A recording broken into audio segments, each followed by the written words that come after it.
ಪ್ರಥಮವಾಗಿ ನಾನು ಈ ರಕ್ತದ ಒಡಂಬಡಿಕೆಯ ವಿಷಯ ಅರ್ಥ ಮಾಡಿಕೊಂಡದ್ದು ನನ್ನ ಆರಂಭದ ವೆರಿ ಬಿಗಿನಿಂಗ್. ಆತ್ಮಿಕವಾದ ಸಾಕ್ಷಿಗಳೇನೆಂದರೆ, ಯಾವಾಗ ನಾನು ಸಮರ್ಪಣೆ ಮಾಡಿಕೊಂಡಿದ್ದೇನೋ ಅಂದಿನಿಂದ ಇಂದಿನವರೆಗೆ ನಾನು ಕಲಿತಾ ಇರುವುದೇನೆಂದರೆ, ಪ್ರತಿನಿತ್ಯ ದೇವರು ತನ್ನನ್ನು ತಾನು ನನಗೆ ತನ್ನ ವಾಕ್ಯಗಳ ಮೂಲಕ, ದರ್ಶನಗಳ ಮೂಲಕ ಆತ ನನಗೆ ಪ್ರಕಟಪಡಿಸ್ತಾ ಇದ್ದಾನೆ. ಒಂದೇ ಒಂದು ದಿನ ನನ್ನ ಪ್ರವಾದನೆಗಳಿಲ್ಲದಂಥ, ಅದ್ಭುತಗಳಿಲ್ಲದಂಥ, ಡೆಲಿವರೆನ್ಸ್ ಇಲ್ಲದಂಥ, ದೆವ್ವಗಳನ್ನು ಬಿಡಿಸಿದಂಥ ಸೇವೆ ನಾನು ಮಾಡಲಿಲ್ಲ. ನನ್ನ ಜೀವನದಲ್ಲಿ ದೇವರು ಮಾಡಿದ ದೊಡ್ಡ ವಿಷಯ, ಅದ್ಭುತ ಏನು ಹೇಳಿದ್ರೆ, ಆ ಒಡಂಬಡಿಕೆ ನಿಮಿತ್ತನೇ ಅಂತ ನಾನು ನಂಬ್ತೇನೆ. ನನ್ನ ಜೀವನದಲ್ಲಿ ಅಸ್ವಸ್ಥತೆ ಅನ್ನುವಂಥದ್ದು ನನ್ನನ್ನು ಬಾಧಿಸಿಲ್ಲ.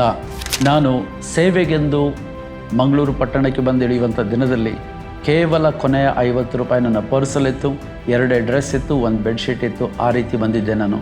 ಆದರೆ ಕರ್ತನ ಕೃಪೆಯಿಂದ ಅಲ್ಲಿಂದ ಆರಂಭವಾದಂಥ ನನ್ನ ಈ ಒಡಂಬಡಿಕೆಯ ಜರ್ನಿ ಏನಿದೆ, ಇದರಲ್ಲಿ ಆ ವಿಷಯದಲ್ಲಿ ಒಂದೂ ಕೊರತೆ ಇಲ್ಲದಂತೆ ಕರ್ತನನ್ನು ನಡೆಸಿದ್ದಾನೆ.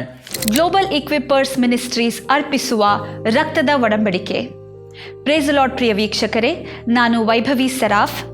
ರಕ್ತದ ಒಡಂಬಡಿಕೆಯ ವಿಷಯದ ಅನ್ವೇಷಣೆಯ ಧ್ಯಾನಕ್ಕಾಗಿ ತಮ್ಮೆಲ್ಲರನ್ನೂ ಯೇಸು ಕ್ರಿಸ್ತನ ಹೆಸರಿನಲ್ಲಿ ಸ್ವಾಗತಿಸುತ್ತೇನೆ.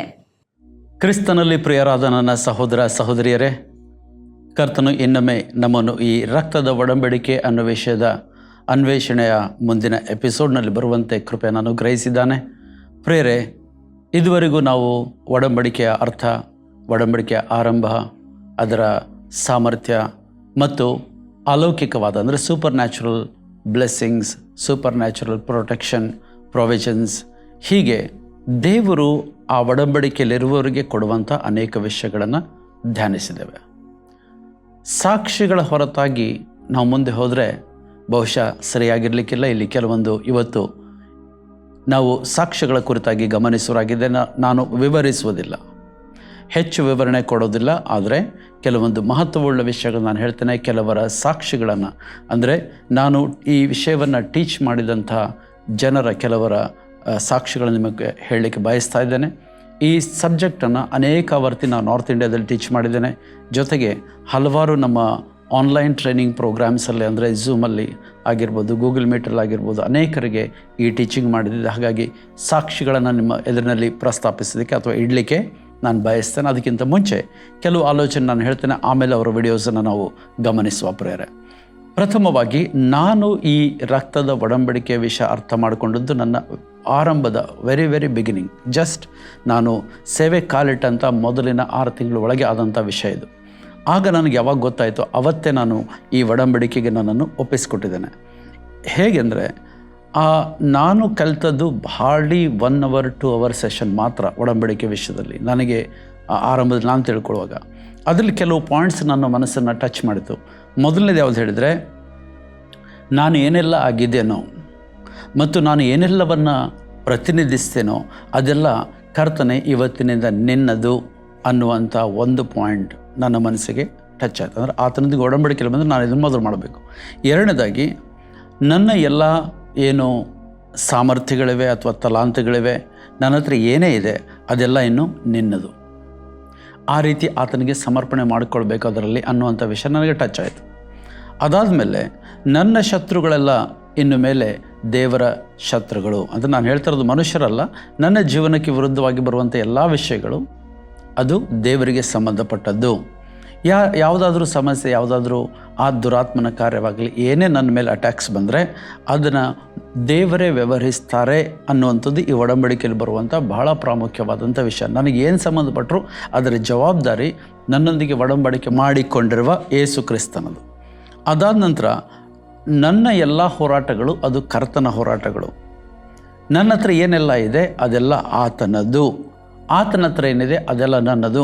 ಈ ವಿಷಯ ನನ್ನ ಮನಸ್ಸಿಗೆ ಬಹಳ ದೊಡ್ಡ ಪರಿಣಾಮ ಬೀರಿ ನಾನೇನು ಮಾಡಿದೆ ಅಂದರೆ, ಹೌದು, ನಾನು ಯಾವುದನ್ನು ನನ್ನ ವಿಷಯದಲ್ಲಿ ಕೇಳಬಾರ್ದು, ನನ್ನ ವ್ಯವಹಾರ ಕರ್ತನೆ ಮಾಡಬೇಕು ಅಂತ ನಾನು ಟೋಟಲಿ ಅಂದಿನಿಂದ ಇಂದಿನವರೆಗೂ ನನ್ನದು ಏನೇ ಪರ್ಸನಲ್ ವಿಷಯ ಇರಲಿ ನಾನು ದೇವರ ಹತ್ರ ಕೇಳೋ ವ್ಯವಹಾರ ಏನಿಲ್ಲ. ಸ್ವಾಮಿ ಹತ್ರ ಅವತ್ತೇ ಹೇಳಿದ್ದೇನೆ, ನನ್ನ ಜೀವನಕ್ಕೆ ಸಂಬಂಧಪಟ್ಟ ಜವಾಬ್ದಾರಿ ನಿಂದು, ನೀನೇ ನೋಡ್ಕೊ. ನಾನು ಅದರಲ್ಲಿ ಮಧ್ಯ ತಲೆ ಹಾಕೋದಿಲ್ಲ. ಅದು ನೀನೇನು ಕೆಲಸ ಕೊಟ್ಟಿದೆಯೋ ಆ ಕೆಲಸ ನಾನು ಮಾಡ್ತೇನೆ. ಅದರ ಬಗ್ಗೆ ಚಿಂತಿಸ್ತೇನೆ, ಅದರ ಬಗ್ಗೆ ನಾನು ಪ್ರಯಾಸ ಪಡ್ತೇನೆ. ಅದಕ್ಕೋಸ್ಕರ ಏನೆಲ್ಲ ಮಾಡಬೇಕು ಅದನ್ನು ನಾನು ಮಾಡ್ತೇನೆ. ಅದಕ್ಕೋಸ್ಕರ ಬೇಕಿದ್ದರೆ ನಾನು ಎಷ್ಟು ಕೆಳಮಟ್ಟಕ್ಕೆ ಬಂದು ಮಾಡಬೇಕಾದ ಕೆಲಸಗಳಿದ್ರು ಅಷ್ಟು ತಗ್ಗಿಸ್ಕೊಂಡು ನಾನು ಮಾಡ್ತೇನೆ. ಅದು ನನ್ನ ವಿಷಯದಲ್ಲಿ ನಾನು ಯಾರ ಹತ್ರನೂ ಕೇಳೋದಿಲ್ಲ. ನಿನ್ನ ಕೈಗೆ ಜವಾಬ್ದಾರಿ ಕೊಟ್ಟ ಮೇಲೆ ನಾನು ನಿನ್ನ ಹತ್ರನೂ ಆ ವಿಷಯ ಪ್ರಸ್ತಾಪಿಸೋದಿಲ್ಲ ಅಂತ ಬಿಟ್ಟದ್ದು. ಸೊ ಹೀಗೆ ಅವತ್ತು ಸ್ವಾಮಿ, ಇವತ್ತು ನಾನು ನನ್ನನ್ನೇ ನಿನ್ನೊಳಗೆ ಪ್ರವೇಶಿಸುವುದಕ್ಕೆ, ಅಂದರೆ ನಾನಲ್ಲ, ನಾನು ನಿನ್ನಲ್ಲಿ ನನ್ನನ್ನು ಲೀನ ಮಾಡಿಕೊಳ್ತೇನೆ ಅಥವಾ ನಿನ್ನಲ್ಲಿ ಬೆರೆಸಿಕೊಳ್ತೇನೆ ಅಂತ ನಾನು ಆತನಿಗೆ ಒಪ್ಪಿಸಿಕೊಟ್ಟೆ. ಅಲ್ಲಿ ಒಂದು ಪಾಯಿಂಟ್ ಬಂದದ್ದು ಯಾವುದು ಹೇಳಿದರೆ, ಯಾರಾದರೂ ಆ ಒಡಂಬಡಿಕೆಯನ್ನು ಮುರಿದ್ರೆ, ಆ ಒಡಂಬಡಿಕೆಯಲ್ಲಿ ಬರುವಂಥ ಒಂದು ಮೇನ್ ಇಂಪಾರ್ಟೆಂಟ್ ಪಾಯಿಂಟ್ ಅಂದರೆ, ಆ ಒಡಂಬಡಿಕೆಗೋಸ್ಕರ ಕಡಿಯಲ್ಪಟ್ಟ ಪಶುವಿನಂತೆ ಒಡಂಬಡಿಕೆ ಮುರ್ಕೊಂಡವನು ಸಹ ಸಾಯಬೇಕಾಗ್ತದೆ. ಅವತ್ತು ಅದನ್ನು ನಾನು ಹೇಳಿದೆ. ನನಗೆ ಅದರ ಅರ್ಥ ಗೊತ್ತಿರಲಿಲ್ಲ, ಸೀರಿಯಸ್ನೆಸ್ ಗೊತ್ತಿರಲಿಲ್ಲ. ಅದು ನಾನು ಹೇಳಿದೆ, ಒಂದು ವೇಳೆ ನಾನು ನನ್ನೊಂದಿಗೆ ಮಾಡಿಕೊಂಡ ಒಡಂಬಡಿಕೆ ನಾನು ಮುರಿದ್ರೆ ದೇವರೇ ಈ ಪ್ರಾಣಿಯಾಗಿ ನನ್ನನ್ನು ಸಾಯಿಸು ಎಂಬುದಾಗಿ. ಈ ರೀತಿ ನಾನು ಸಮರ್ಪಣೆ ಮಾಡಿಕೊಂಡಿದ್ದರ ಫಲವಾಗಿ ಹಲವಾರು ಸಾಕ್ಷಿಗಳಿದೆ ಪ್ರೇರೆ. ನನಗೆಲ್ಲ ಸಾಕ್ಷಿಗಳು ನಿಮ್ಮ ಹತ್ರ ಹೇಳಲಿಕ್ಕೆ ಆಗೋದಿಲ್ಲ. ಆದರೆ ಕೆಲವು ಇಂಪಾರ್ಟೆಂಟ್ ವಿಷಯಗಳನ್ನು ಮಾತ್ರ ಅದು ವಿವರವಾಗೆಲ್ಲ ಶಾರ್ಟಾಗಿ ನಾನು ನಿಮ್ಗೆ ಹೇಳ್ತೇನೆ. ಮೊದಲನೇದಾಗಿ ಆತ್ಮಿಕವಾದ ಸಾಕ್ಷಿಗಳೇನೆಂದರೆ, ಯಾವಾಗ ನಾನು ಸಮರ್ಪಣೆ ಮಾಡಿಕೊಂಡಿದ್ದೇನೋ ಅಂದಿನಿಂದ ಇಂದಿನವರೆಗೆ ನಾನು ಕಲಿತಾ ಇರೋದೇನೆಂದರೆ, ಪ್ರತಿನಿತ್ಯ ದೇವರು ತನ್ನನ್ನು ತಾನು ನನಗೆ ತನ್ನ ವಾಕ್ಯಗಳ ಮೂಲಕ, ದರ್ಶನಗಳ ಮೂಲಕ ಆತ ನನಗೆ ಪ್ರಕಟಪಡಿಸ್ತಾ ಇದ್ದಾನೆ. ನಾನು ಒಂದೊಂದು ದಿನವೂ ಆತನ ಪ್ರೀತಿಯನ್ನು ಆಳಕ್ಕೆ ಅರ್ಥ ಮಾಡಿಕೊಳ್ತಾ ಇದ್ದೇನೆ. ಆತನ ಜೊತೆಗೆ ಆ ಹೃದಯದ ಸಂಬಂಧದ ಆ ಮಿಡಿತಗಳೇನಿದೆ ಇದನ್ನು ನಾನು ಅರ್ಥೈಸ್ಕೊಂಡಿದ್ದೇನೆ.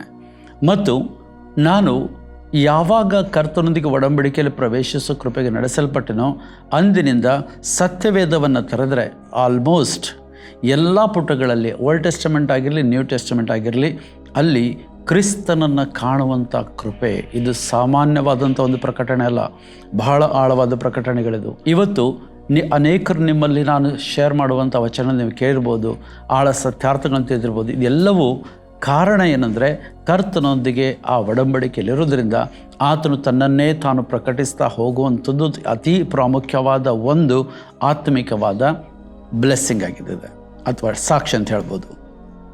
ಆಮೇಲೆ ಸೇವಾ ಕಾಲಾವಧಿಯಲ್ಲೆಲ್ಲ ಆರಂಭದ ದಿನದಿಂದ ಹಿಡಿದು ನಾನು ನೋಡಿದರೆ, ಅದರಲ್ಲೂ ವಿಶೇಷವಾಗಿ ನನ್ನ ಆರಂಭದ ಸೇವೆ ಕಾಲದಲ್ಲಿ ಒಂದೇ ಒಂದು ದಿನ ಆತನು ಮಾಡದಿರುವಂಥ ಅದ್ಭುತ ಕೃತ್ಯಗಳು, ಸೂಚಕ ಕಾರ್ಯಗಳು, ಬಿಡುಗಡೆಗಳು, ದೈವಿಕ ಶಕ್ತಿಯ ಪ್ರದರ್ಶನಗಳು, ಬಹಳ ದೊಡ್ಡ ಮಟ್ಟದಲ್ಲಿ ದೇವರಾತ್ಮ ಮಾಡಿದ ಸಾಕಷ್ಟು ಸೂಪರ್ ನ್ಯಾಚುರಲ್ ವಿಷಯಗಳನ್ನು ನಾನು ಕಂಡಿದ್ದೇನೆ.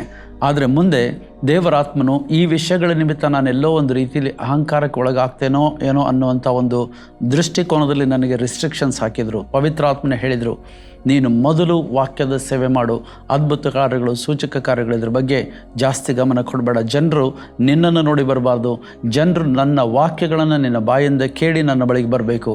ಆ ನಿಮಿತ್ತ ನೀನು ಇದನ್ನು ಕಡಿಮೆ ಮಾಡಬೇಕಂತ ಹೇಳಿದ್ರಿಂದ ನಾನು ಅದ್ಭುತ ಕಾರ್ಯ, ಸೂಚಕ ಕಾರ್ಯ ಇದ್ರ ಮೇಲೆ ಹೆಚ್ಚಿನ ಫೋಕಸ್ ಮಾಡೋದನ್ನು ಅಲ್ಲಿಂದ ನಿಲ್ಲಿಸಿದೆ. ನಿಲ್ಲದಿದ್ದರೆ ಒಂದೇ ಒಂದು ದಿನ ನಾನು ಪ್ರವಾದನೆಗಳಿಲ್ಲದಂಥ, ಅದ್ಭುತಗಳಿಲ್ಲದಂಥ, ಡೆಲಿವರೆನ್ಸ್ ಇಲ್ಲದಂಥ, ದೆವ್ವಗಳನ್ನು ಬಿಡಿಸಿದಂಥ ಸೇವೆ ನಾನು ಮಾಡಲಿಲ್ಲ.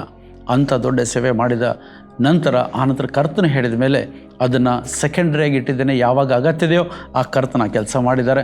ಇಲ್ಲದಿದ್ದರೂ ನನ್ನ ಮುಖ್ಯವಾದ ಗುರಿ ಆತನ ವಚನಗಳನ್ನು ಪ್ರಕಟಪಡಿಸುವಂಥದ್ದು, ಆತನನ್ನು ಪ್ರಕಟಪಡಿಸುವಂಥದ್ದು. ಅಷ್ಟು ಮಾತ್ರ ಅಲ್ಲ, ಇನ್ನೊಂದು ಅತಿ ವಿಶೇಷವಾದ ಎಕ್ಸ್ಪೀರಿಯನ್ಸ್ ನನ್ನ ಜೀವನದಲ್ಲಿ ಆಗಿರೋದಂದರೆ ಸಾಕ್ಷಿಯದು. ಪ್ರತಿ ಸಾರಿ ನಾನು ವಾಕ್ಯವನ್ನು ಉಪದೇಶಿಸಲಿ, ಪ್ರಸಂಗಿಸಲಿ ಅಥವಾ ಸಂದೇಶವನ್ನು ಕೊಡಲಿ, ನಾನು ನನಗೋಸ್ಕರವೆಂದು ಅಥವಾ ನಾನು ಪ್ರಸಂಗ ಮಾಡಬೇಕು ಅಂತ ಪ್ರಿಪ್ರೇಷನ್ ಮಾಡೋದಿಲ್ಲ. ನಾನು ಬರೀ ಕರ್ತನ ಸನ್ನಿಧಾನದಲ್ಲಿ ಇದ್ದುಕೊಂಡು ನನ್ನನ್ನು ಸಿದ್ಧ ಮಾಡ್ಕೊಳ್ತಾ ಇರ್ತಾನೆ. ಆದರೆ ಪ್ರತಿಯೊಂದು ಸಾರಿಯೂ ದೇವರ ವಾಕ್ಯವನ್ನು ಆತ ನನ್ನ ಬಾಯ ಮೂಲಕ ಮಾತನಾಡಿಸಿದಾಗ ಅವು ಪ್ರವಾದನ ವಾಕ್ಯಗಳಾಗಿಯೇ ಬಂದಿದ್ದಿದೆ. ಕೇಳಿದಂಥ ಪ್ರತಿಯೊಬ್ಬರ ಜೀವನದಲ್ಲಿ ಅದು ಒಂದಲ್ಲ ಒಂದು ರೀತಿಯಲ್ಲಿ ಪರಿವರ್ತನೆಗೆ ಕಾರಣವಾಗುವಂಥ ಕಾರ್ಯವನ್ನು ಮಾಡಿದ್ದಿದೆ. ಇವೆಲ್ಲ ಆತ್ಮಿಕ ವಿಚಾರಗಳು. ಇನ್ನು ಜನರಲ್ ಆದಂಥ ಸಾಕ್ಷಿಗಳನ್ನು ಗಮನಿಸೋದಾದರೆ, ಪ್ರಿಯರೇ, ನಾನು ಯಾವ ದಿವಸ ಒಡಂಬಡಿಕೆಯಲ್ಲಿ ಕರ್ತನೊಂದಿಗೆ ನಾನು ಒಳಗಾಗಿದ್ದೇನೋ ಅಂದರೆ 1991ನಲ್ಲಿದು. ಅಲ್ಲಿಂದ ಇಲ್ಲಿವರೆಗೆ ನನ್ನ ವೈಯಕ್ತಿಕ ಅಗತ್ಯಗಳು, ಒಂದು ಹಣಕಾಸಿನ ವಿಷಯ ಆಗಿರ್ಬೋದು, ನನ್ನಿರುವಂಥ ವಾಸ, ನಾನು ತಿನ್ನುವಂಥ ಆಹಾರ, ನನ್ನ ಜೀವನಕ್ಕೆ ಸಂಬಂಧಪಟ್ಟದ್ದು, ಫೈನಾನ್ಸಸ್ಸು, ಇದರ ಬಗ್ಗೆ ನಾನು ಒಂದೇ ಒಂದು ದಿನ ಒಂದು ಪ್ರಾರ್ಥನೆ ಮಾಡಲಿಲ್ಲ. ಆದರೆ ಆತನು ಒಡಂಬಡಿಕೆಯನ್ನು ಕಾಪಾಡಿಕೊಳ್ಳುವ ದೇವರು, ನೆರವೇರಿಸುವ ದೇವರಾಗಿರೋದ್ರಿಂದ ಆತ ನಂಬಿಗಸ್ತನಾಗಿ ನನಗೆ ಯಾವುದು ಏನು ಬೇಕೋ ಅದೆಲ್ಲವನ್ನು ಒಬ್ಬ ಸಾಮಾನ್ಯನಿಗೆ ಬೇಕಾದದ್ದಕ್ಕಿಂತ ಇನ್ನೂ ಎಷ್ಟೋ ಹೆಚ್ಚಾಗಿ ಅವರು ಪೂರೈಸುತ್ತಾ ಒಂದೇ ಒಂದು ದಿನ ಕೊರತೆಯಲ್ಲಿ ಇರದಂತೆ ಅವರು ನನ್ನನ್ನು ನಡೆಸಿದ್ದಿದೆ. ಎರಡನೇ ಮಿರಾಕ್ಯುಲಸ್ ಥಿಂಗ್ ಹೇಳಿದರೆ, ಈ ಸೇವಾವಧಿಯಲ್ಲಿ ನಾನು ಕಂಡದ್ದು ಹೇಳಿದರೆ ಅದ್ಭುತವಾದ ಅಲೌಕಿಕವಾದ ಅಂದರೆ ಸೂಪರ್ ನ್ಯಾಚುರಲ್ ಆದಂಥ ಹೆಲ್ತ್. ನನ್ನ ಜೀವನದಲ್ಲಿ ದೇವರು ಮಾಡಿದ ದೊಡ್ಡ ವಿಷಯ ಅದ್ಭುತ ಏನು ಹೇಳಿದರೆ, ಆ ಒಡಂಬಡಿಕೆ ನಿಮಿತ್ತನೇ ಅಂತ ನಾನು ನಂಬ್ತೇನೆ. ಇದನ್ನು ನನ್ನ ಜೀವನದಲ್ಲಿ ಅಸ್ವಸ್ಥತೆ ಅನ್ನುವಂಥದ್ದು ನನ್ನನ್ನು ಬಾಧಿಸಿಲ್ಲ. ಯಾಕೆಂದರೆ ಕರ್ತನ ಒಡಂಬಡಿಕೆ ಒಂದು ಭಾಗವೇ ಆರೋಗ್ಯ. ನಾನು ಒಡಂಬಡಿಕೆಯಲ್ಲಿ ನಡೆಯುವುದಾದರೆ ನನಗೆ ಆರೋಗ್ಯವನ್ನು ಆತನು ಅನುಗ್ರಹಿಸಿ ನಡೆಸುವಾತನಾಗಿದ್ದಾನೆ. ಇದು ಬಹಳ ದೊಡ್ಡ ವಿಷಯ. ಯಾಕೆಂದರೆ ಯಾವುದೇ ಫಿಸಿಕಲ್ ಎಕ್ಸಸೈಸಸ್ ಇಲ್ಲದೇ, ಡಯಟಿಂಗ್ ಇಲ್ಲದೇ ಮತ್ತು ಮೆಡಿಸಿನ್ಸ್ ಇಲ್ಲದೇ ಆರೋಗ್ಯದಿಂದ ಕರ್ತನು ನನ್ನನ್ನು ಇರುವಂತೆ ಆತನ ಕೃಪೆಯನ್ನು ಅನುಗ್ರಹಿಸಿದ್ದಾನೆ. ಇದು ಆರೋಗ್ಯದ ವಿಷಯದಲ್ಲಿರುವಂಥ ಸಾಕ್ಷಿ. ಮೂರನೇದು ಗಮನಿಸೋದಾದರೆ ಸೂಪರ್ ನ್ಯಾಚುರಲ್ ಆದಂಥ ಫೈನಾನ್ಷಿಯಲ್ ಪ್ರೊವಿಷನ್ಸ್. ನನಗೆ ಯಾವಾಗ ಫೈನಾನ್ಸಿಸ್ನ ಅಗತ್ಯವಿತ್ತೋ ಆ ಸಂದರ್ಭಗಳಲ್ಲಿ ನಾನು ಇನ್ನೇನು ಕೈಯಲ್ಲಿ ಹಣ ಇಲ್ಲ, ನೆಕ್ಸ್ಟಿಗೆ ಅದು ಇಷ್ಟು ಟೈಮಿಗೆ ಕೊಡಬೇಕನ್ನುವಾಗ ನನ್ನ ಮನಸ್ಸಲ್ಲಿ ಬರ್ತಾ ಇದ್ದಂಥ ಒಂದೇ ಆಲೋಚನೆ ಏನು ಹೇಳಿದರೆ, ಕರ್ತನು ಒಡಂಬಡಿಕೆ ಮಾಡಿಕೊಂಡದ್ರಿಂದ ಆತನು ಕೊಡ್ತಾನೆ. ಇಷ್ಟೇ. ಎಷ್ಟು ಅದ್ಭುತ ಹೇಳಿದರೆ, ಲಾಸ್ಟ್ ಮಿನಿಟ್ ಇನ್ನೇನು 30 ಸೆಕೆಂಡ್ಸ್ ಇದೆ ಅನ್ನುವಂಥ ಸಮಯದಲ್ಲಿ ಅಗತ್ಯವಿದ್ದ ಹಣಕಾಸು ಬಂದದ್ದಿದೆ. ಇನ್ನೊಬ್ಬರಿಗೆ ನಾನು ಕೊಡಬೇಕಂತ ಮನಸ್ಸು ಮಾಡಿಕೊಂಡಾಗ ನನ್ನ ಹತ್ರ ಹಣ ಇಲ್ಲದಿರುವಂಥ ಸಂದರ್ಭದಲ್ಲಿ ದೂತರು ಸಹಾಯ ಮಾಡಿದ್ದಿದೆ. ನನ್ನ ರೂಪದಲ್ಲಿ ದೂತರು ಪ್ರತ್ಯಕ್ಷಗೊಂಡು ಕೆಲವು ಸಂದರ್ಭಗಳಲ್ಲಿ ಹಣಕಾಸಿನ ಸಹಾಯವನ್ನು ಬೇರೆಯವರ ಜೀವನದಲ್ಲಿ ಮಾಡಿದ್ದಿದೆ. ಅದಾದ ನಂತರ ಸೂಪರ್ ನ್ಯಾಚುರಲ್ ಆದಂಥ ಪ್ರೊಟೆಕ್ಷನ್ ಹೇಳೋದಾದರೆ ಸಂರಕ್ಷಣೆ. ನನಗೆ 2 ಸಾರಿ ಆಕ್ಸಿಡೆಂಟ್ ಆಗಿದ್ದಿದೆ. 2 ಸಾರಿ ಸಹ ಅದ್ಭುತವಾಗಿ ಅಂದ್ರೇನು, ಆ ಸ್ಪೇಸಲ್ಲಿ ಆ ಟೈಮ್ನಲ್ಲಿ ಆಗಲಾರ್ದಂಥ ಅದ್ಭುತವಾದಂಥ ಚಿಕಿತ್ಸೆ ಮತ್ತು ಮರಣಾಪಾಯದಿಂದ ಕರ್ತನು ನನ್ನನ್ನು ತಪ್ಪಿಸಿದ್ದಾನೆ. ಇದು ಬಹಳ ದೊಡ್ಡ ಅದ್ಭುತವಾಗಿದ್ದಿದೆ. ಅದಕ್ಕೆ ಬೇರೆ ಹೇಳಲಿಕ್ಕೆ ಹೋದ್ರೆ ಅದು ಬರೀ ಟೆಸ್ಟಮೆಂಟ್ ಹೇಳಲಿಕ್ಕೆ 1 ಅವರ್ ಬೇಕಾದೀತು. ಆದರೆ ಕರ್ತನು ಅದ್ಭುತವಾಗಿ ಸಂರಕ್ಷಿಸಿದ್ದಾನೆ. ಜೊತೆಗೆ ನನ್ನ ವಿರೋಧವಾಗಿ ಬಂದಂತಹ ಆತ್ಮಿಕ ಹೋರಾಟಗಳಾಗಿರಲಿ ಅಥವಾ ಕೆಲವು ಜನರನ್ನು ಸೈತಾನನು ವಿರೋಧವಾಗಿ ಎಬ್ಬಿಸಿ ನಿಂತಹ ಸಂದರ್ಭದಲ್ಲಿ, ಅಂದರೆ ನಾನು ಹೇಳೋದು ಹೊರಗಿನವರಲ್ಲ, ಒಳಗಿನಿಂದಲೇ ಆದಂಥ ಕೆಲವು ಹೋರಾಟಗಳಿತ್ತು. ಆ ಸಂದರ್ಭದಲ್ಲಿ ದೇವರು ಅವರ ವಿಷಯದಲ್ಲಿ ಮಧ್ಯಸ್ಥಿಕೆ ವಹಿಸಿ ನನ್ನನ್ನು ಸಂರಕ್ಷಿಸಿ ಅವರಿಂದ ನನ್ನನ್ನು ಕಾಪಾಡಿದಂಥ ನಿದರ್ಶನಗಳಿವೆ. ಇನ್ನು ಸೂಪರ್ ನ್ಯಾಚುರಲ್ ಪವರ್ ಅಂತ ಹೇಳೋದಾದರೆ, ನಾನೀಗ ಟೀಚಿಂಗ್ ಮಾಡಿದ್ರಿಂದ ಈ ವಿಷಯ ಹೇಳ್ತಾ ಇದ್ದೇನೆ. ಸೂಪರ್ ನ್ಯಾಚುರಲ್ ಪವರ್ ಅನ್ನುವಾಗ ದೇವರ ಪವರ್ ಎಲ್ಲಿ ಯಾವಾಗ ಯಾವ ರೀತಿ ಪ್ರಕಟಗೊಳ್ಳಬೇಕೋ ಆ ರೀತಿ ಪ್ರಕಟಗೊಂಡದ್ದಿದೆ. ಸಾಕಷ್ಟು ಅದ್ಭುತ ಕೃತ್ಯಗಳ ಇನ್ನೊಬ್ಬರ ಜೀವನದಲ್ಲಿ ಆಗಿರುವಂಥದ್ದನ್ನು ನಾನು ಕಂಡಿದ್ದೇನೆ. ಆ ಸೇವಾ ಸಮಯದಲ್ಲಿ ದೇವದೂತರುಗಳನ್ನು ಕಳಿಸಿ ದೇವರು ಆ ಇನ್ನೊಬ್ಬರ ಜೀವನದಲ್ಲಿ ನಾನು ಮಾಡಲಿಕ್ಕೆ ಆಗದ ಕಾರ್ಯಗಳನ್ನು ಅವರಲ್ಲಿ ಮಾಡಿಸಿ ಕರ್ತನು ಮಹಿಮೆ ಹೊಂದಿದ್ದಾನೆ. ವಿಶೇಷವಾಗಿ ಅನೇಕ ದೇವ ಜನರನ್ನು ಆತನ ರಾಜ್ಯದ ಸೇವೆಗೋಸ್ಕರ ಸಿದ್ಧಪಡಿಸುವಂತಹ, ಅವರ ಮೇಲೆ ಪ್ರಭಾವ ಬೀರುವಂತಹ ಕೃಪೆಯನ್ನು ದೇವರು ಕೊಟ್ಟಿದ್ದಾನೆ. ಇನ್ನು ಬ್ಲೆಸ್ಸಿಂಗ್ಸ್ ವಿಷಯವಾಗಿ ಹೇಳೋದಾದರೆ, ನಾನು ಸೇವೆಗೆಂದು ಮಂಗಳೂರು ಪಟ್ಟಣಕ್ಕೆ ಬಂದಿಳಿಯುವಂಥ ದಿನದಲ್ಲಿ ಕೇವಲ ಕೊನೆಯ 50 ರೂಪಾಯಿ ನನ್ನ ಪರ್ಸಲ್ಲಿತ್ತು. 2 ಡ್ರೆಸ್ ಇತ್ತು, 1 ಬೆಡ್ಶೀಟ್ ಇತ್ತು. ಆ ರೀತಿ ಬಂದಿದ್ದೆ ನಾನು. ಆದರೆ ಕರ್ತನ ಕೃಪೆಯಿಂದ ಅಲ್ಲಿಂದ ಆರಂಭವಾದಂಥ ನನ್ನ ಈ ಒಡಂಬಡಿಕೆಯ ಜರ್ನಿ ಏನಿದೆ, ಇದರಲ್ಲಿ ಆ ವಿಷಯದಲ್ಲಿ ಒಂದೂ ಕೊರತೆ ಇಲ್ಲದಂತೆ ಕರ್ತನನ್ನು ನಡೆಸಿದ್ದಾನೆ. ನನಗೆ ವೈಯಕ್ತಿಕವಾಗಿರಲಿ, ನನ್ನ ಫ್ಯಾಮಿಲಿಗಾಗಿರಲಿ ಬೇಕಾದಂತೆ ಎಲ್ಲವನ್ನು ಒದಗಿಸಿಕೊಟ್ಟಿದ್ದಾರೆ. ಪ್ರೇರೆ, ನಾನು ಇನ್ನೊಬ್ಬರ ಹತ್ರ 1 ರೂಪಾಯಿಗೂ ಕೈ ಚಾಚದಂತೆ ಇಷ್ಟು ವರ್ಷಗಳ ಕಾಲ ನಡೆಸಿದ ಆತನು ನಂಬಿಗಸ್ತನು ಸತ್ಯವಂತನು ಆಗಿರುವ ದೇವರಾಗಿದ್ದಾನೆ. ನಾನು ಹೇಳೋ ಮಾತೇನು ಹೇಳಿದರೆ, ಸಾಮಾನ್ಯವಾಗಿ ನಾವು ಗಮನಿಸುವುದೇನೆಂದರೆ, ನಮ್ಮ ಅಗತ್ಯಗಳಿಗೋಸ್ಕರವೇ ನಾವು ಪ್ರಾರ್ಥನೆ ಮಾಡ್ತೇವೆ. ನಮ್ಮ ಬೇಡಿಕೆಗಳು, ನನಗೆ ಅದು ಬೇಕು, ಇದು ಬೇಕು, ಇಂಥದ್ದು ಬೇಕು, ಅಂಥದ್ದು ಬೇಕು ಅಂತ ಸಾಕಷ್ಟು ವಿಷಯ ನಾವು ಪ್ರಾರ್ಥಿಸ್ತೇವೆ. ಪ್ರೇರಣೆ, ನಾನು ನಿಮಗೆ ಹೇಳುವಂಥ ನನ್ನ ಪರ್ಸನಲ್ ಎಕ್ಸ್ಪೀರಿಯನ್ಸ್ ಏನು ಹೇಳಿದರೆ, ನಾವು ಕ್ರಿಸ್ತನೊಂದಿಗೆ ಆತನ ರಕ್ತದ ಒಡಂಬಡಿಕೆಯನ್ನು ನೆಲೆಗೊಂಡವರಾದರೆ ನೀವು ನಾನು ನಮ್ಮ ವೈಯಕ್ತಿಕ ವಿಷಯಗಳನ್ನು ಆತನೆದುರಿನಲ್ಲಿ ಪ್ರಾರ್ಥನಾ ರೂಪದಲ್ಲಿ ಇಡಬೇಕಾದ ಅಗತ್ಯವೂ ಬರುವುದಿಲ್ಲ. ಯಾಕೆಂದರೆ ಆತನು ನಮ್ಮ ಒಂದೊಂದು ಮೈನ್ಯೂಟ್ ಡೀಟೇಲ್ಸ್ ಗೊತ್ತಿದೆ. ಆ ಪ್ರತಿಯೊಂದಕ್ಕೂ ಆತನು ಚಿಂತಿಸ್ತಾ ಇದ್ದಾನೆ. ಆತನ ಎಲ್ಲವನ್ನೂ ಪೂರೈಸ್ತಾನೆ. ನಾನು ಚಿಂತೆ ಮಾಡೋದೇನು ಗೊತ್ತಾ, ನಾನು ಯಾವಾಗಲೂ ನನ್ನ ಜೀವನದ ಈ ಆತ್ಮಿಕ ಜೀವನದ ಪ್ರತಿ ಕ್ಷಣದಲ್ಲಿ ನಾನು ಒಂದೇ ಆಲೋಚನೆ ಮಾಡ್ತಾ ಇರೋದು, ಕರ್ತನು ಇವತ್ತು ನಾನೇನು ಮಾಡಬೇಕಂತ ಬಯಸ್ತಾನೆ, ಕರ್ತನ ರಾಜ್ಯಕ್ಕೋಸ್ಕರ ನಾನೇನು ಮಾಡಬೇಕು, ಯಾವ ವಿಷಯದಲ್ಲಿ ಪ್ರಯಾಸ ಪಡಬೇಕು, ಯಾವ ವಿಷಯದಲ್ಲಿ ನಾನು ಸಿದ್ಧನಾಗಬೇಕು, ಯಾವ ವಿಷಯದಲ್ಲಿ ನಾನು ತಗ್ಗಿಸ್ಕೊಳ್ಬೇಕು, ಯಾವ ವಿಷಯದಲ್ಲಿ ನಾನು ಇನ್ನೂ ಪರಿಶ್ರಮ ಪಡಬೇಕು. ನಾನು ನಿರಂತರವಾಗಿ ಕರ್ತನ ರಾಜ್ಯ, ಆತನ ವಿಷಯದಲ್ಲಿ, ಆತನ ಹೃದಯದ ಇಷ್ಟಾರ್ಥವನ್ನು ನೆರವೇರಿಸುವ ವಿಷಯದಲ್ಲಿ ಯಾವಾಗಲೂ ನಾನು ಪ್ರಯಾಸ ಪಡ್ತೇನೆ. ಪ್ರೇರೆ, ದೇವ ಜನರಿಗೆ ಯಾವ ರೀತಿ ನಾನು ಆಶೀರ್ವಾದ ಆಗಬೇಕು, ವಿಶ್ವಾಸಿಗಳಿಗೆ ಯಾವ ರೀತಿ ಆಶೀರ್ವಾದ ಆಗಬೇಕು, ನನ್ನ ಸುತ್ತಮುತ್ತ ಜನರಿಗೆ ಯಾವ ರೀತಿ ಆಶೀರ್ವಾದ ಆಗಬೇಕು, ನಾನು ಬರೀ ಇದನ್ನು ಮಾತ್ರ ಚಿಂತಿಸ್ತೇನೆ ಹೊರತು ನಾನು ನನ್ನ ಮನೆ ಕುರಿತಾಗಿ ನಾನು ಚಿಂತಿಸೋದಿಲ್ಲ. ಯಾಕೆಂದರೆ ನಾನು ಮತ್ತು ನನ್ನ ಮನೆಯ ಚಿಂತೆ ನನ್ನ ಕರ್ತನಾಗಿರುವ ಯೇಸು ಕ್ರಿಸ್ತನು ನನಗೋಸ್ಕರ ಪ್ರಾಣ ಕೊಟ್ಟು ಒಡಂಬಡಿಕೆ ಮಾಡಿದಂಥ ಯೇಸು ಕ್ರಿಸ್ತನ ಜವಾಬ್ದಾರಿ. ಅದು ನನ್ನ ಜವಾಬ್ದಾರಿ. ನನಗೋಸ್ಕರ ಪ್ರಾಣ ಕೊಟ್ಟಾತನಿಗೋಸ್ಕರ ನಾನು ಏನು ಮಾಡಬೇಕಾಗಿದೆಯೋ, ನನ್ನ ಫ್ಯಾಮಿಲಿ ಏನು ಮಾಡಬೇಕಾಗಿದೆಯೋ ಅದು ನನ್ನ ಚಿಂತೆ ಆಗಿದೆ. ನಾನು ಆ ಕೆಲಸಗಳನ್ನು ಮಾಡುವಾತನಾಗಿದ್ದೇನೆ. ಪ್ರೇರೆ, ಹೀಗೆ ಇವೆಲ್ಲ ನನ್ನ ಪರ್ಸನಲ್ ವಿಷಯಗಳಾಯಿತು. ಇನ್ನು ಕೆಲವರು ಈ ರಕ್ತದ ಒಡಂಬಡಿಕೆಯ ಸ್ಟಡಿಯನ್ನು ನನ್ನ ಸೇವೆ ಮೂಲಕ ಹೊಂದಿಕೊಂಡಂಥ ಕೆಲವರ ಸಾಕ್ಷಿಗಳನ್ನು ನಾನೀಗ ನಿಮ್ಮೆದುರಿನಲ್ಲಿ ತೋರಿಸೋದಕ್ಕೆ ಅಪೇಕ್ಷಿಸ್ತೇನೆ. ಪ್ರೇರೆ, ಮುಂದೆ ಕೆಲವರ ಸಾಕ್ಷಿಗಳನ್ನು ಕೇಳಿ ಕರ್ತನು ನಿಮಗೂ ಪ್ರೇರಣೆ ಕೊಡಲಿ. ಆ ಸಾಕ್ಷಿಗಳು ನೀವು ಸಹ ಕ್ರಿಸ್ತನೊಂದಿಗೆ ಒಡಂಬಡಿಕೆಯಲ್ಲಿ ಮುಂದೆ ನಡೆಯೋದಕ್ಕೆ ಸಹಾಯ ಮಾಡಲಿ. ದೇವರ ನಾಮಕ್ಕೆ ಸ್ತೋತ್ರವಾಗಲಿ. ನನ್ನ ಹೆಸರು ಜೆನಿವೆವ್. ನಾವು ಸತ್ಯವೇದವನ್ನು ಓದುವಾಗ ನಮಗೆ ಅರ್ಥವಾಗದ ಹಲವು ವಿಷಯಗಳಿವೆ. ಯಾಕೆಂದರೆ ಆ ಕಾಲ, ಅಲ್ಲಿನ ಸಂದರ್ಭ, ಭೌಗೋಳಿಕ ಪ್ರದೇಶ, ಯಹೂದಿಗಳು ಮತ್ತು ಅನ್ಯರ ಸಂಸ್ಕೃತಿ ನಮಗೆ ತಿಳಿದಿಲ್ಲ.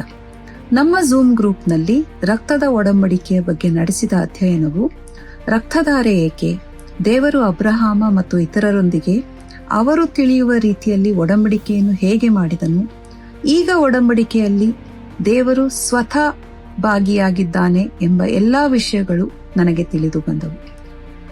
ಚಿತ್ರಗಳು ಮತ್ತು ಸ್ಕಿಟ್ಗಳ ಮೂಲಕ ನಮಗೆ ವಿಷುವಲ್ ಲರ್ನಿಂಗ್ ಸಿಕ್ಕಿತು. ನಾವು ಹೊಸ ಒಡಂಬಡಿಕೆಯ ಜನರು. ನಮ್ಮ ಪರವಾಗಿ ಈ ಒಡಂಬಡಿಕೆಯನ್ನು ಪೂರ್ತಿಗೊಳಿಸಲು ಯೇಸು ಎಲ್ಲ ಒಡಂಬಡಿಕೆಯ ಅಗತ್ಯತೆಗಳನ್ನು ಹೇಗೆ ಪೂರೈಸಿದನು ಎಂಬುದನ್ನು ನಾವು ತಿಳಿದುಕೊಳ್ಳಬೇಕು. ಬಿಗ್ ಜೆ ಮಾಧ್ಯಮದಲ್ಲಿ ಪಾಸ್ಟರ್ ವಿಜಯ್ ಬ್ಯಾಹಟ್ಟಿ ಅವರ ರಕ್ತದ ಒಡಂಬಡಿಕೆ ಕುರಿತಾದ ಈ ಸರಣಿಯನ್ನು ವೀಕ್ಷಿಸುವ ಎಲ್ಲರಿಗೂ ದೇವರು ನಮಗಾಗಿ ತನ್ನ ಒಬ್ಬನೇ ಮಗನನ್ನು ನೀಡಿರುವುದರ ಬಗ್ಗೆ ನಮಗೆ ಇರುವ ಜ್ಞಾನ ಈಗ ವಿಸ್ತಾರವಾಗಿದೆ ಎಂದು ನಾನು ಭಾವಿಸುತ್ತೇನೆ. Thank you. Praise the Lord. I'm Sheila. The covenant with God through Jesus Christ assured me the eternal life. I believe in Jesus Christ and follow the word of God. As a widow, I was worried about my children and my future in this world, and I had not fully come under the covenant until I studied the blood covenant. The study of blood covenant in our Zoom group deeply impacted my understanding of Jesus' unwavering love and commitment. As Jesus committed himself to his word, I realized this. While human covenants are temporary and I unlearned my mistakes, so the fear is gone. The covenant with Jesus is eternal, offering forgiveness and salvation and an inheritance in his kingdom. Through baptism, I embraced my identity in Jesus, and with understanding, I'm taking communion and finding my purpose in him. Even in the darkest times, God has shown his power and protection over my children. I live to share this testimony, knowing I am never alone. Jesus is my Savior, brother, friend, healer, and bridegroom. Amen. ದೇವರ ಅತಿ ಪರಿಶುದ್ಧವಾದ ನಾಮಕ್ಕೆ ಸ್ತೋತ್ರವಾಗಲಿ. ನನ್ನ ಹೆಸರು Roslin. ಈ ಒಡಂಬಡಿಕೆ ವಿಷಯವನ್ನು ಝೂಮ್ನಲ್ಲಿ ನಮಗೆ ಪಾಸ್ಟರ್ ವಿಜಯ್ ಬಾಯಟಿ ಕಲಿಸಿದ್ದರು. ಅದರಲ್ಲಿ ಒಂದು ವಿಷಯ ಬಹಳವಾಗಿ ನನ್ನ ಮನ ಮುಟ್ಟಿತ್ತು. ಹಳೆ ಒಡಂಬಡಿಕೆಯ ಕಾಲದಲ್ಲಿ ಪ್ರತಿ ಸಾರಿ ಒಬ್ಬನು ಪಾಪ ಮಾಡಿದಾಗ ಬಲಿಯನ್ನು ಅರ್ಪಿಸಬೇಕಾಗುತ್ತಿತ್ತು ಮತ್ತು ಬಲಿಪ್ರಾಣಿಯನ್ನು ತೆಗೆದುಕೊಂಡು ಹೋಗುವಾಗಲೇ ನೋಡುವವರಿಗೆಲ್ಲ ಅವನು ಪಾಪಿ ಎಂಬುದು ತಿಳಿಯುತ್ತಿತ್ತು. ಅದು ಎಷ್ಟೋ ಅವಮಾನ ಮತ್ತು ಮುಜುಗರಕ್ಕೀಡು ಮಾಡುತ್ತಿತ್ತು. ಆದರೆ ಹೊಸ ಒಡಂಬಡಿಕೆಯನ್ನು ಸ್ಥಾಪಿಸುವಾಗ ಯೇಸು ನನ್ನ ಮತ್ತು ನಮ್ಮ ಬದಲಿಗೆ ಪಾಪಿಯಾಗಿ ದೇವರು ಯಜ್ಞಕ್ಕೆ ನೇಮಿಸಿದ ಕುರಿಮರಿಯಾದನು. ಪಾಪವನ್ನರಿಯದ ದೇವಕುಮಾರನು ನನಗೆ ಬದಲಾಗಿ ಪಾಪಿ ಎಂಬ ಸ್ಥಾನವನ್ನು ತೆಗೆದುಕೊಂಡು ಮರಣ ಹೊಂದಿದ್ದು, ಆತನು ನನ್ನ ತೀರ್ಪಿನ ಜಾಗದಲ್ಲಿ ನಿಂತಂತೆ ನನಗೆ ಕಾಣಿಸಿತು. ನನ್ನ ಕಣ್ಣೆದುರಿನಲ್ಲಿ ಆತನು ಅಂತಹ ಘೋರವಾದ ಅವಮಾನವನ್ನು ಮತ್ತು ಮರಣವನ್ನು ನನಗೆ ಬದಲಾಗಿ ಅನುಭವಿಸಿದ್ದು ನನಗೆ ಜೀರ್ಣಿಸಲಾಗದ ವಿಷಯವಾಗಿದೆ. ಇಂದು ಆತನನ್ನು ರಕ್ಷಕನಾಗಿ ಅಂಗೀಕರಿಸಿದ ನಾನು ಪಾಪಿ ಅನ್ನಿಸಿಕೊಳ್ಳದೆ ನೀತಿವಂತಳು, ಪರಿಶುದ್ಧಳು ಎಂದು ನಿರ್ಣಯಿಸಲ್ಪಟ್ಟಿರುವುದಕ್ಕೆ ಕಾರಣವೇ ಯೇಸು ಕ್ರಿಸ್ತನು ಸ್ಥಾಪಿಸಿದ ಈ ಹೊಸ ಒಡಂಬಡಿಕೆಯು.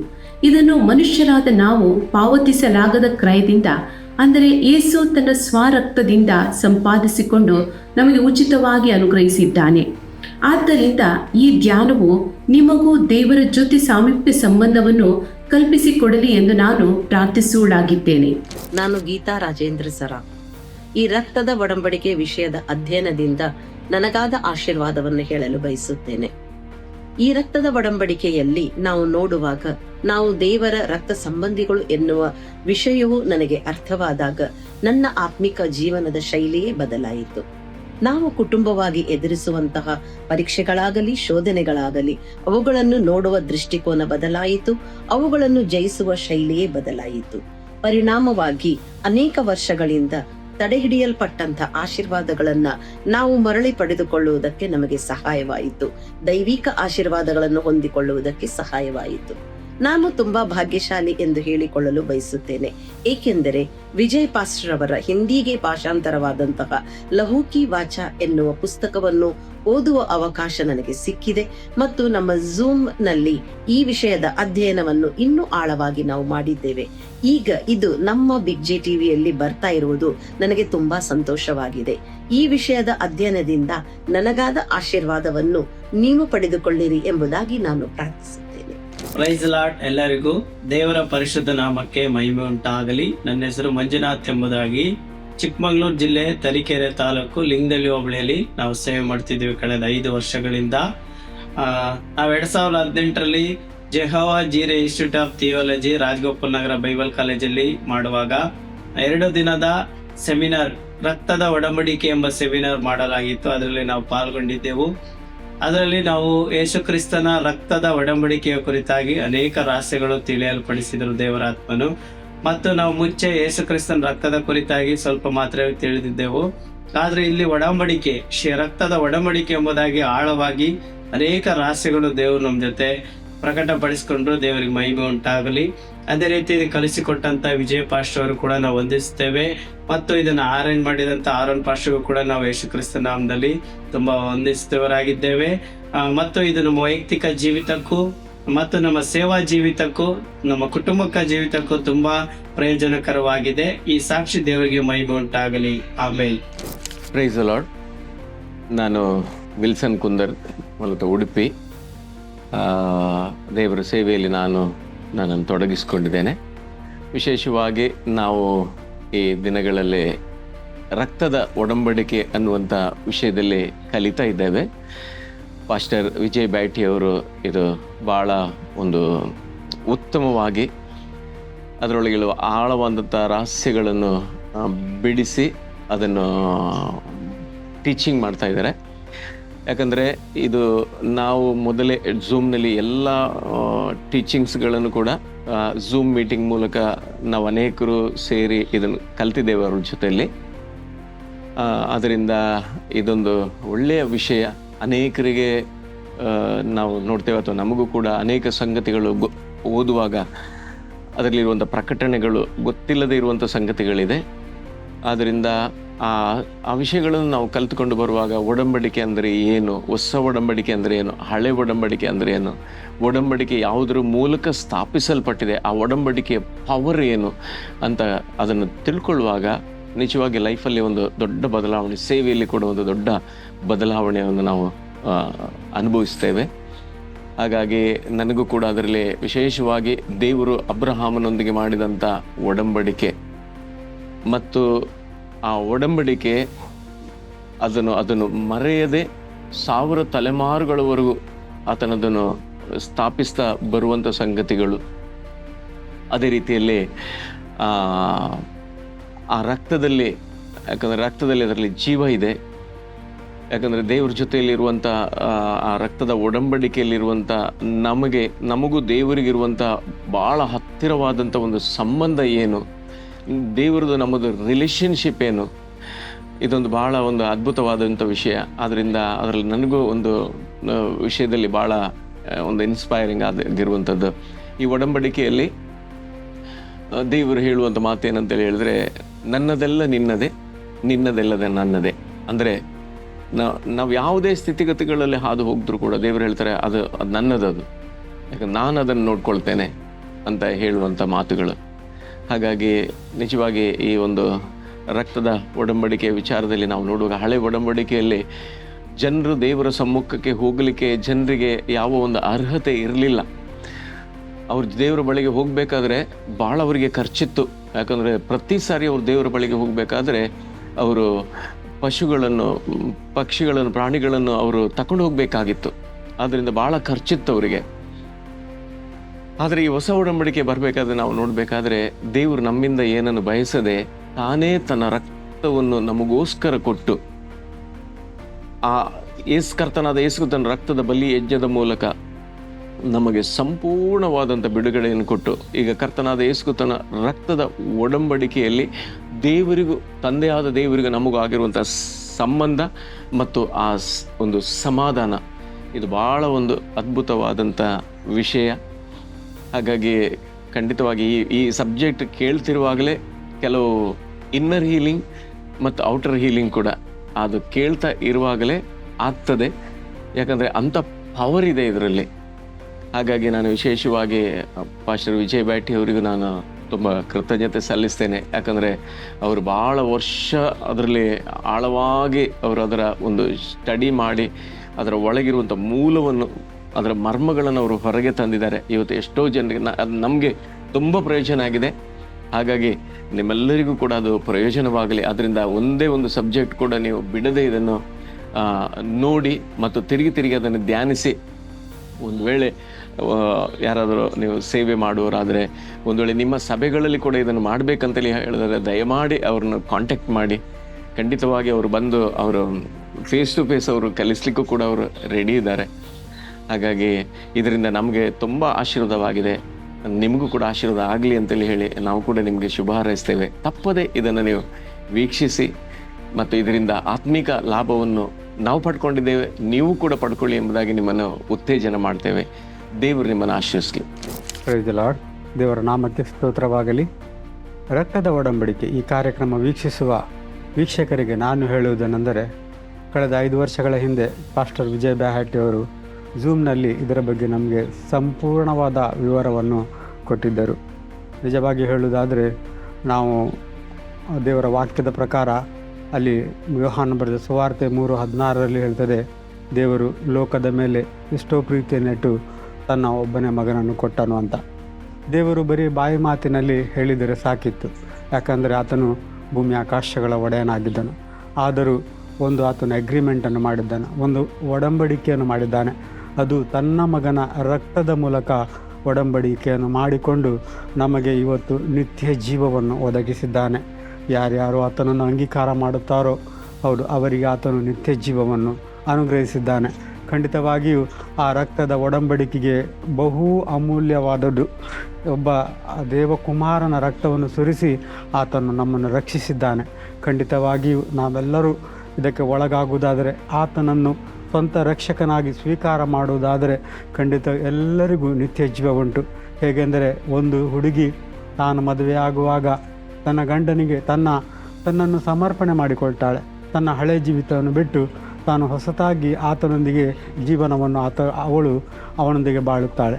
ಅದರಂತೆಯೇ ನಾವು ಕೂಡ ನಮ್ಮ ಹಳೆ ಸಂಗತಿಗಳನ್ನು ಮರೆತು ಬಿಟ್ಟು ಕ್ರಿಸ್ತನೊಂದಿಗೆ ಆತನ ವಾಕ್ಯಕ್ಕೆ ವಿಧೇಯರಾಗಿ ಜೀವಿಸುವುದಾದರೆ ಆತನೊಂದಿಗೆ ನಿತ್ಯ ನಿರಂತರವೂ ನಮಗೆ ಆತನು ಆ ಪರಲೋಕದ ಸೌಭಾಗ್ಯವನ್ನು ತನ್ನ ಮಗನ ಮುಖಾಂತರ, ಆ ರಕ್ತದ ಮುಖಾಂತರ ನಮಗೆ ಒಂದು ಒಡಂಬಡಿಕೆಯನ್ನು ಮಾಡಿ ನಮಗೆಲ್ಲರಿಗೂ ಆತನು ನಿತ್ಯ ಜೀವವನ್ನು ಒದಗಿಸಿದ್ದಾನೆ. ಆದ್ದರಿಂದ ನಮಗೆ ಒಂದು ಮಾರ್ಗವನ್ನು ಆತನು ತೆರೆದಿದ್ದಾನೆ. ಆದ್ದರಿಂದ ಈ ಪ್ರಿಯ ವೀಕ್ಷಕರೇ, ನಿಮಗೆ ನಾನು ಹೇಳುವುದಂದರೆ, ನಾವೆಲ್ಲರೂ ನಿತ್ಯ ಜೀವಕ್ಕೆ ಪಾತ್ರರಾಗಬೇಕಂತ ಈ ಒಂದು ಒಡಂಬಡಿಕೆ ಮಾಡಲ್ಪಟ್ಟಿದೆ. ಆದ್ದರಿಂದ ನಾವೆಲ್ಲರೂ ಈ ಒಡಂಬಡಿಕೆಗೆ ಒಳಪಟ್ಟು ನಾವು ನಿತ್ಯ ಜೀವಕ್ಕೆ ದೇವರೊಂದಿಗೆ ಪರಲೋಕದಲ್ಲಿ ಆತನೊಂದಿಗೆ ನಾವು ಪಾತ್ರರಾಗೋಣ. ದೇವರು ನಮ್ಮನ್ನು ಆಶೀರ್ವದಿಸಲಿ. ಹಾಲೆಲೂಯ. ಪ್ರಿಯರೇ, ಇಷ್ಟೊತ್ತು ಅನೇಕರ ಸಾಕ್ಷಿಗಳನ್ನು ನೀವು ಕೇಳಿದ್ದೀರಿ. ಈ ಎಲ್ಲ ಸಾಕ್ಷಿಗಳ ಸಾರಾಂಶವಾಗಿ ನಿಮ್ಮ ಹತ್ರ ಹೇಳೋ ಒಂದೇ ಒಂದು ಮಾತು, ನೀವು ಸಹ ಯೇಸು ಸ್ಥಾಪಿಸಿದ ಹೊಸ ರಕ್ತದ ಒಡಂಬಡಿಕೆಯಲ್ಲಿ ನಿಮ್ಮನ್ನು ಒಂದು ಯಥಾರ್ಥವಾದ ಹಾಗೂ ಸಂಪೂರ್ಣ ಸಮರ್ಪಣೆಯ ಪಾಲುಗಾರನಾಗಿ ಒಪ್ಪಿಸಿಕೊಡಿ. ನೀವು ಸಹ ಇದರ ಆಶೀರ್ವಾದಗಳನ್ನು ನಿಮ್ಮ ಜೀವನದಲ್ಲಿ ಅನುಭವಿಸಿ. ಕರ್ತನು ನಿಮ್ಮನ್ನು ಆಶೀರ್ವದಿಸಲಿ. ಇಲ್ಲಿಗೆ ಇವತ್ತಿನ ಎಪಿಸೋಡ್ ಮುಗಿಸೋಣ. ನಾವು ಮುಂದಿನ ಎಪಿಸೋಡ್ನಲ್ಲಿ ಮುಂದಿನ ಅದ್ಭುತವಾದ ಆ ರಕ್ತದ ಒಡಂಬಡಿಕೆ ಅಧ್ಯಯನದ ಅನ್ವೇಷಣೆಯಲ್ಲಿ ತೊಡಗಿಕೊಳ್ಳೋಣ. ದೇವರು ನಿಮ್ಮೊಂದಿಗಿರಲಿ. ಆಮೆನ್. ಯೇಸು ಕ್ರಿಸ್ತನು ತನ್ನ ಸ್ವರಕ್ತದಿಂದ ಸ್ಥಾಪಿಸಿದಂತಹ ಒಡಂಬಡಿಕೆಯಿಂದಲೇ ಪರಲೋಕ ರಾಜ್ಯದ ಎಲ್ಲ ಸಾಮರ್ಥ್ಯ, ವೈಭವ, ಶಕ್ತಿಯು ಕ್ರಿಸ್ತ ವಿಶ್ವಾಸಿಗಳಿಗೆ ಹಸ್ತಾಂತರಿಸಲ್ಪಟ್ಟಿದೆ. ಇದು ಯಾವುದೇ ಪ್ರಾಣಿಯ ರಕ್ತದಿಂದ ಹಾಗೂ ಇನ್ನೊಬ್ಬ ಪಾಪಿಯಾದ ಮಾನವನ ರಕ್ತದಿಂದ ಎಂದಿಗೂ ಸಾಧಿಸಲಾಗದ್ದನ್ನು ದೇವರು ಒಂದೇ ಬಾರಿ ಸಮರ್ಪಿಸಿ ತನ್ನ ಮಗನ ಯಜ್ಞದ ಮೂಲಕವಾಗಿ ಸಾಧಿಸಿದರು. ನಾಳೆ ಮುಂದಿನ ಎಪಿಸೋಡಲ್ಲಿ ಭೇಟಿಯಾಗೋಣ. ದೇವರು ನಿಮ್ಮೆಲ್ಲರನ್ನು ಆಶೀರ್ವದಿಸಲಿ.